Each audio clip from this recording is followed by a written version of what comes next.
We're going to talk about Bible prophecy, especially one that's going to take place pretty soon.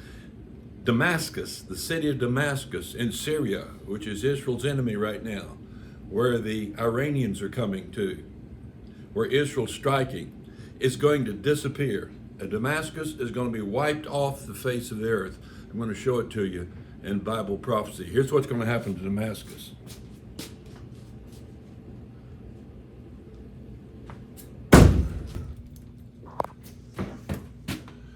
Damascus is going to be split like that tape. Let's go up and look at it in Scripture.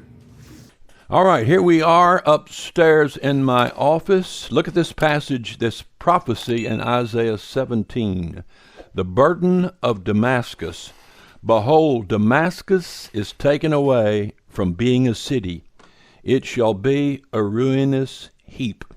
Now over here, I'm going to bring a map and let you see. Kind of fuzzy map, comes out of Wikipedia. But this is Israel. Down here, the kingdom of Judah is southern Israel. And this is the northern kingdom. That's the ancient map right there. Present day, you will see Jerusalem is right about where I have right here. And that's a little out of proportion, but that's where it is right now. And so the Sea of Galilee is up here. And if you'll look, Damascus is right here, not too far from Israel. You heard of the Golan Heights? That's right in here. It's where the Golan Heights are. Israel has incorporated the Golan Heights, and so Damascus is not too far away. So here's a prophecy about both Damascus and northern Israel.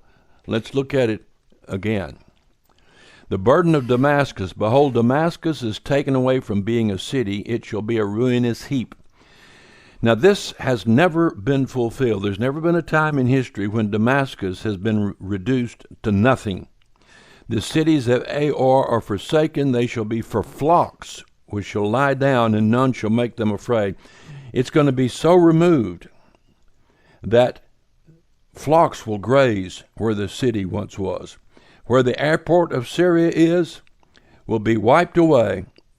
Grass will grow, and shepherds will bring their flocks. The fortress also shall cease from Ephraim. Now that's interesting. Ephraim, I'm going to bring the map back over. Ephraim was the northern portion of Israel, which would have been right in the bottom two-thirds of this blue on the west side of the Jordan River, which is right here. So this was called Ephraim. The northern kingdom is another name for it, but the dominant tribe that controlled it was Ephraim, so it's often called Ephraim. Now what it doesn't say is Israel. It just says Ephraim, which is the northern section right close to Damascus up in here.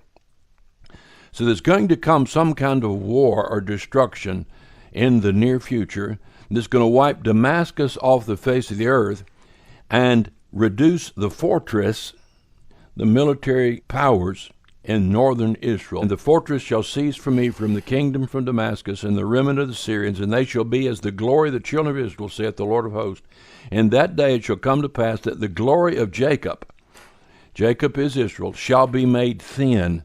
Now notice there's no destruction to Israel. It's not being wiped out, but its glory is just reduced down to where this demise. Now, that could be true right now. In other words, if you look at Israel, their rejection of Messiah, their glory as far as God is concerned is thin. But I think this is, since it's linked here to the destruction of Damascus, it's something that's going to take place simultaneous with the destruction of Damascus. And the fatness of his flesh shall wax lean. In other words, there's going to be some hunger, some famine, and symbolically this may be speaking of economic and political destruction as well. And the nations, at the same time, the nations shall rush like the rushing of many waters, like United Nations, like the other nations, shall rush like the rushing of many waters, but God shall rebuke them, and they shall flee far off. So they're going to get out of there. They're going to be down there, and then they're going to leave. And shall be chased as the chaff of the mountains before the wind, and like a rolling thing before the whirlwind. So the nations are going to be down around Damascus and northern Israel, are going to flee to get out of there. Now, this may be linked to the prophecy of the destruction by fire that will occur, but I don't think so. I believe this is an earlier, because there's no indication of Israel and a fire as we find earlier. Now, for context, let me show you something. The chapter before this one, chapter 16, says, "But now the Lord has spoken, saying, within 3 years, as the years of an hireling, and the glory of Moab shall be condemned, with all the great multitude, and the remnant shall be very small and feeble." Notice the contrast. Isaiah gives a long bunch of prophecies about all the nations and about Israel. They all come true. And this one in Isaiah 17 will come true. We know it because the others came true. He said within 3 years. That's very specific. He didn't give a time date for the prophecy of Damascus. Within 3 years of the hireling, the glory of Moab shall be condemned. Now, let me bring the map back over and show you where Moab would be. Moab is right in here. See the Dead Sea? That's Moab. Have you heard of Edom, that rock city? That's right in here, right about here, in the middle of Moab. I've been there. You drive and you drive and you drive, and there's nothing there. Today it's called Jordan. It's modern Jordan. So here's a prophecy that Moab shall be condemned like a great multitude, and the remnant shall be very small and feeble. So there'll be some left.